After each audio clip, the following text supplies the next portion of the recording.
गर्मियों की छुट्टियों में इस बार हम लोगों ने मेरे दादा के घर जाने का प्लान किया था। मेरे पिता और दोनों चाचा शहर में रहते थे, पर मेरे दादा दादी अभी भी गांव में ही रहते थे। मेरे माता पिता और चाचा ने उन्हें बहुत बार शहर में उनके साथ आकर रहने के लिए कहा था, पर उन लोगों को शहर की हवा रास ही नहीं आती। जब हम छोटे थे, हम गर्मियों में दादा दादी के घर पर जाते थे, पर पिछले 4 या 5 साल से वहां जाना नहीं हो पाया था। कभी एग्जाम तो कभी कहीं और घूमने का प्लान रहता था, इसलिए दादा और दादी को यहां बुला लेते थे। पर इस बार हम सभी बच्चों ने वहां जाने की ठान ली थी। हम लोग दादा और दादी के घर जाने के लिए बहुत एक्साइटेड थे। मैं, मेरा भाई और मेरे दोनों चाचा के बच्चे, कुल मिलाकर हम सब 6 बच्चे थे। मेरे दादाजी गांव के सरपंच हैं। हमारा एक बड़ा सा पक्का मकान है। घर से थोड़े ही दूर एक बड़ा सा खेत है। हम दादा दादी के घर जाकर खूब मस्ती करते। गांव के लोग ज्यादा पढ़े लिखे नहीं थे। भूत प्रेत, जादू टोना, इन सब में बहुत मानते थे। हमारे खेत से थोड़े ही दूर एक बड़ा सा इमली का पेड़ था। गांव के लोगों का कहना था कि इमली के पेड़ पर चुड़ैल का वास था। जब भी हम खेत में जाते थे तो मेरी दादी हमको घर से सूचना देकर भेजती थी। देखो बच्चों, उस इमली के पेड़ के पास से मत जाना, उससे दूर ही रहना। हम भी छोटे थे, दादी की बात सुन लेते थे। करीब 4-5 साल बाद आखिरकार हम लोग दादा दादी के घर पहुंच ही गए। सारे भाई बहनों में से मैं बड़ा था। मेरा नाम समीर है। मेरी उम्र 17 साल की है। मुझसे मेरी छोटी बहन जिसका नाम रिंकी है वो 15 साल की है। और बाकी मेरे चाचा के बच्चे जिनके नाम थे रोनी, सीमा, आर्यन और मीरा, वो भी करीब 15 या 16 साल के ही हैं। दिन भर हमने बहुत मस्ती की। दादी के हाथ का स्वादिष्ट खाना भी खाया। दिन भर धूप थी, जिसके कारण शाम के करीब 6 बजे मैंने और सारे भाई बहनों ने खेत में जाने का सोचा। तभी दादी ने बोला, नहीं बेटा, अभी थोड़ी देर में ही रात हो जाएगी। तुम्हारे दादा के पैर में भी दर्द रहता है, वरना उनके साथ तुम्हें भेज देती। अभी खेत में जाना सही नहीं होगा। तुम लोगों को तो पता है ना कि हमारे खेत के बाजू में ही इमली का पेड़ है। अभी दादी अपनी बात पूरी करे उससे पहले ही हम सबने दादी को समझाया। क्या दादी, आप कौन सी सदी में जी रही हो? चुड़ैल जैसा कुछ नहीं होता। दादा और दादी ने हम सबको बहुत समझाया, पर हमने उनकी एक नहीं सुनी और कहा, हम यहाँ से सीधा खेत में ही जाएंगे और वापस आ जाएंगे। उस पेड़ की तरफ देखेंगे तक नहीं, बस अब तो जाने दो। आखिरकार हमारी जिद के सामने उन्हें हारना पड़ा और बहुत ही भारी मन से दादा और दादी ने खेत में जाने की परमिशन दे दी। हम सब खेत की तरफ चल दिए। खेत में थोड़ी देर खेलने और टहलने के बाद जब हम घर की ओर जा रहे थे तो हमें वो इमली का पेड़ दिखा। शाम के करीब 7:30 का समय था, पर ऐसा लग रहा था जैसे काली रात हो गई हो। पेड़ बहुत ही भयानक दिख रहा था। जब हम वहां से गुजरे तो अचानक से पेड़ के पत्ते हिलने लग गए। जोरों से हवा चलने लगी। मैंने मेरे कजिन्स को बोला, चुपचाप निकलो इधर से। पर मेरा चचेरा भाई रोनी अलग ही मस्ती में था। हम सबके लाख मना करने के बावजूद वो उस पेड़ के नीचे गया। वहां एक मटके के अंदर कुछ सामान था, जैसे कि बिंदी, चूड़ियां, नेल पेंट और लिपस्टिक।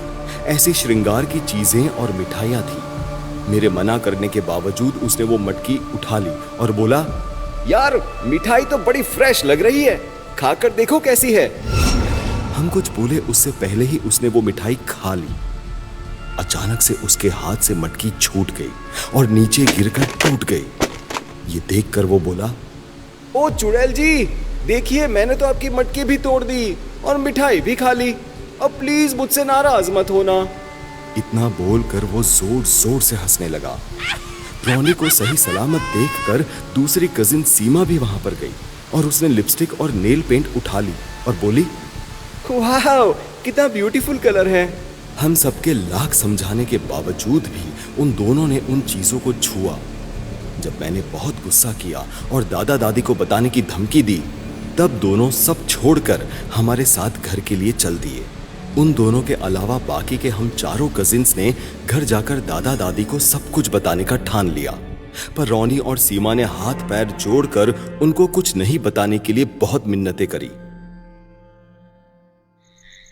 जब हम घर गए तो वहां दादा दादी बहुत चिंतित और डरे हुए थे। उनको ऐसा देखकर हमने भी रोनी और सीमा की बात नहीं बताई। हमें लगा चिंता के कारण कहीं उनकी तबीयत बिगड़ ना जाए। खाना खाकर हम सब आंगन में अपनी अपनी खटिया पर सोने चले गए। रात को अचानक रोनी को ऐसा लगा जैसे कोई उसका गला दबा रहा हो। जब उसने अपनी आंखें खोली तो उसकी छाती पर एक डरावनी शक्ल की औरत बैठी हुई थी। उसकी आंखें पूरी सफेद थी, गंदे से लंबे दांत थे, उसके चेहरे पर बहुत सारे जख्म थे जिससे खून निकलकर सूख गया हो ऐसा लग रहा था। वो रोनी को गुस्से से देखकर उसका गला दबा रही थी। रोनी ने चिल्लाने की बहुत कोशिश की पर नाकामयाब हुआ। उस चुड़ैल ने एक भारी और डरावनी आवाज में कहा, क्यों रे, तू मेरी मिठाई खाएगा? मेरी चीजों को हाथ लगाया? बड़ी हंसी आ रही थी ना तुझे? तभी रोनी ने अपनी सारी शक्तियां लगाकर उसे एक जोर का धक्का मारा और अपनी जगह से उठकर घर में अंदर जाने के लिए चिल्लाते हुए भागने लगा, पर उसकी चीख कोई नहीं सुन पाया। रोनी ने जब उस चुड़ैल के उल्टे पैर देखे तो डर के मारे वो कांपने लगा। चुड़ैल ने रोनी को हवा में उड़ाते हुए अपने इमली के पेड़ की ओर ले गई और उसे पेड़ पर उल्टा लटकाकर रोनी की गर्दन को 360 डिग्री मोड़कर उसे मार डाला। दूसरे दिन घर के सारे लोग रोनी को ढूंढने में परेशान हो गए।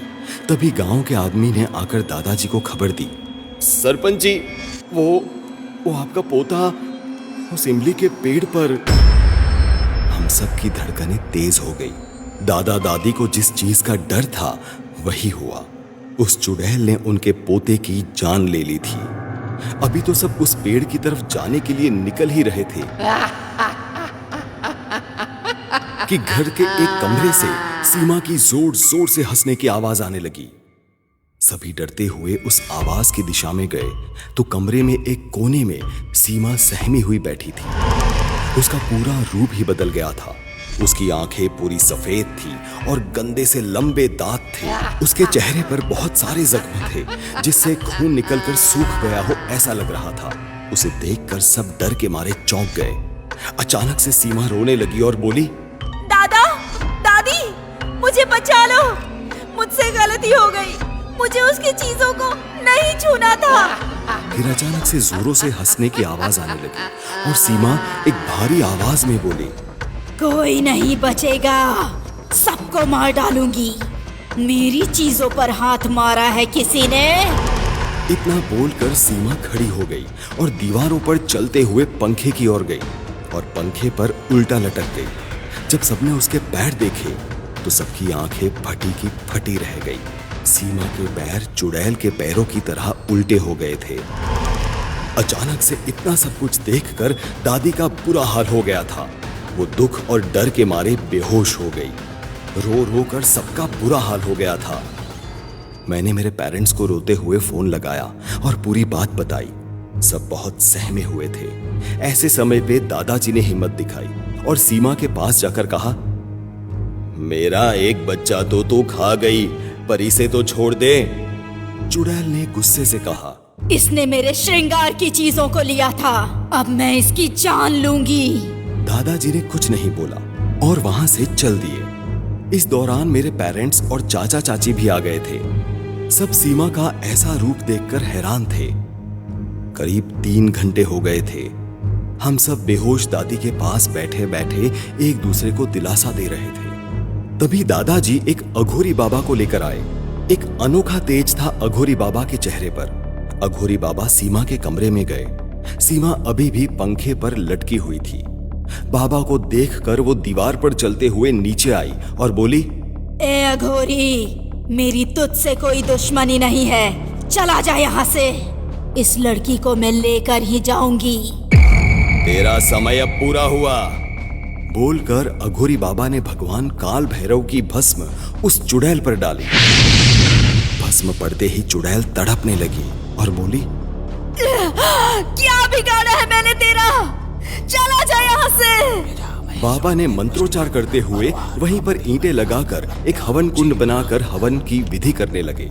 ये सब देखकर चुड़ैल तड़पते हुए बाहर आई और बोली, इस लड़की को मारकर मैं चली जाऊंगी। तू मेरे और इस लड़की के बीच में मत आ। पर बाबा ने उसकी एक नहीं सुनी और उस पर मंत्र बोलकर पवित्र गंगा जल का छिड़काव किया, जिसके कारण उसकी शक्ति क्षीण हो गई। धूप और हवन कुंड के पवित्र धुएं से वो चुड़ैल जलने लगी और अंत में वो राख में बदल गई। अब दादी को भी होश आ गया था। रोनी की अंतिम विधि करके सब दादा और दादी को लेकर शहर आ गए। पर वो इमली का पेड़ आज भी वही है। आज भी कोई उस पेड़ के पास जाने की हिम्मत नहीं करता। इसीलिए कहते हैं, हमें हमारे बुजुर्गों की बातें मान लेनी चाहिए।